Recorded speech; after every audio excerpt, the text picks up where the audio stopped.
Good morning everyone.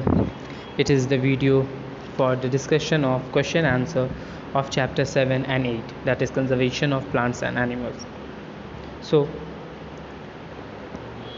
the first question of very short question answer, as you will be seeing वहाँ पर दो दिए हुए हैं, short question answer type 1 and short question answer type 2. तो ये type 1 का पहले डिस्कशन है. तो first is what is biodiversity. तो biodiversity is the term describing the variety of life on earth including plants and animals. Till there ये वाला part नहीं लिखना है.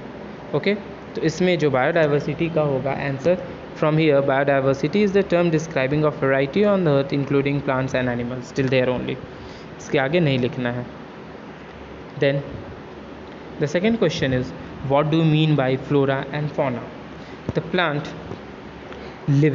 plant life of an area or a region is termed as flora, and the animal life of an area is termed as fauna.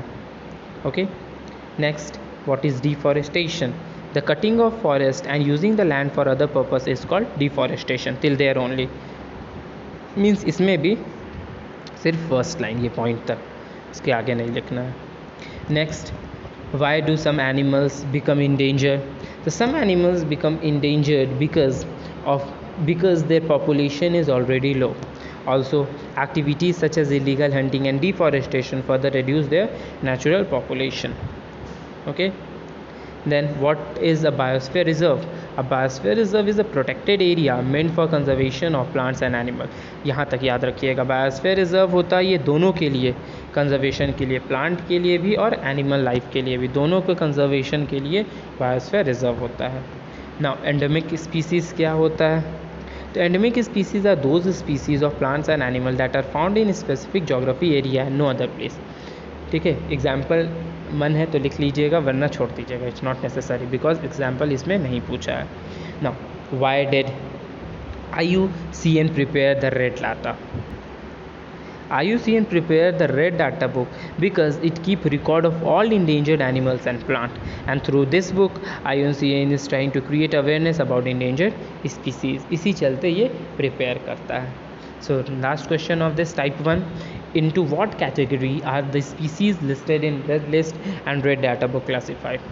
तो extinct है, extinct in wild, critically endangered, then endangered, vulnerable, low risk and rare species. ये total list है, categories है जिसमें species को define किया गया है.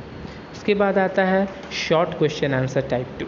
List 4 ways in which forest is useful to us. तो 4 वेज क्या क्या हो जाएगा? All the food we eat comes from plants and animal. Forest regulate global climate. Then wood used as timber construction, furniture, the forest, and forest cover is essential for retention of rainwater. This is the first answer. Second answer, list 3 main cause of deforestation. तो 3 main cause क्या क्या है? That is overgrazing, the cattle graze in forest and tamper seedlings and cause compassion. फिर second क्या है? Forest fire, natural cause. ठीक है, forest fire तो कोई लगाता नहीं है, नेचुरल कॉज है. Third, hydro electricity project, construction of dams. ठीक है, जिसके चलते एनिमल्स ये सबको किल किया जाता है. Deforestation can lead to desertification. How explain, कैसे इसको हम लोग एक्सप्लेन कर सकते हैं? तो डिफॉरेस्टेशन कॉज सॉइल इरोजन. पता है जब पेड़ काट देंगे तो अब रूट जो है वो सॉइल को फर्मली पकड़ कर नहीं रखेगा, जिसके चलते removal of top layer of soil, expose to the lower level, harder level of soil. ठीक है, रिमूवल, ऊपर का सॉइल ख़त्म हो जाएगा, नीचे का लेयर बचेगा जो लेस फर्टाइल होगा, लेस ह्यूमस कंटेन होगा. अब gradually the fertility of the soil, fertile land gets converted into desert and this is called desertification. Now what effect can deforestation have on a groundwater? Give reason. To deforestation leads to the depletion of water table.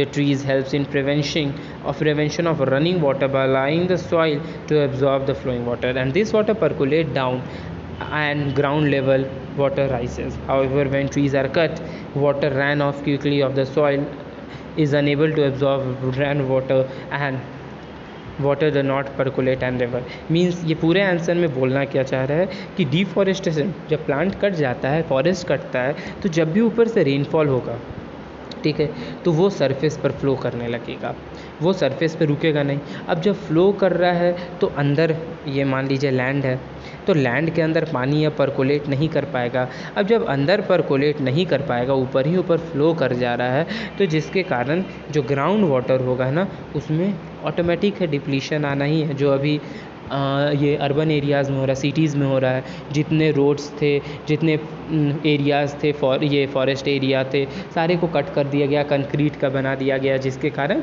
अब water means अंदर में जो soil के अंदर में पानी नहीं जा पा रहा है, जिसके चलते ये डिप्लीशन हो रहा है वाटर टेबल का। Now what do you mean by planned harvesting of forest? how it helps in conservation? तो plan harvesting of forest means sustainable use of forest, means अच्छे से फॉरेस्ट को यूज़ किया जाए with involvement of the local community. The local community helps in conserving forest by not cutting trees, instead more trees are planted by the joint effort of government and local community, and it is known as joint forest management. Means जो local वहाँ रह रहे हैं, tribal areas या वहाँ जो local communities के लोग जो रह रहे हैं, वो लोग और गवर्नमेंट दोनों मिलकर वहाँ पर ट्रीज़ को प्लांट करेंगे, जिसके चलते एक पर्टिकुलर ट्रीज़ जो है वो अच्छे से ग्रो कर पाएगा। So next question is, in what ways are wild life conservation and forest conservation related? तो forest, see wildlife depend on forest for food. जो भी एनिमल्स है वो लोग कहाँ डिपेंड करते हैं? फॉरेस्ट पे ही तो रहते हैं, डिपेंड रहते हैं फूड के लिए, शेल्टर के लिए। So forest conservation is directly related to wild life conservation. जब फॉरेस्ट को कंजर्व करेंगे तो उसमें क्या होगा, बहुत सारे एनिमल्स, ठीक है, जो वहाँ शेल्टर लेंगे, वहाँ फूड खाएंगे, तो जिसके चलते जैसे ही फॉरेस्ट को हम कंजर्व करेंगे तो वाइल्ड लाइफ जो है वो ऑटोमेटिकली कंजर्व होगा। If the forest of the area is conserved, then wildlife of the some area also get protected and they get plenty of food and provide proper shelter. Okay. So next question, what is the difference between wildlife sanctuary and biosphere reserve? The most important question, दोनों का difference बहुत important है। सो wild life century क्या होता है? It is an area where wild life get protection from being hunted, ठीक है। Wild life sanctuary उस एरिया को बोला जाता है जहाँ पर एनिमल्स ये सब का हंटिंग बैन है। लेकिन बायोस्फीयर रिजर्व क्या होता है? Area mean for protecting wild life along with the traditional life of tribal living. इसमें वाइल्ड लाइफ को भी प्रोटेक्ट किया जाता है, साथ में जो ट्राइबल्स रहते हैं, जो आदिवासी रहते हैं, उन लोग को भी यहाँ पर प्रोटेक्ट किया जाता है, ठीक है। इसमें अब क्या activities such as collection of forest product and harvesting is allowed. Wild life में कलेक्शन फॉरेस्ट प्रोडक्ट ये सब अलाउ होता है, लेकिन जो ये बायोस्फीयर रिजर्व है ये 3 कैटेगरी में है। एक होता है core zone, no human activities allowed, एक होता है buffer zone, limited human activities allowed, and एक होता है transition zone, activities such as cropping and settlements are allowed. ये हो जाता है दोनों का डिफरेंस। ओके, सो ये यहाँ तक हमारा था शॉर्ट क्वेश्चन आंसर, जो पार्ट 1 और पार्ट 2 था, ये दोनों इसमें बेस्ड था। ओके, सो नेक्स्ट वीडियो में हम आपका चैप्टर सेल का दे देंगे। Okay, so thank you.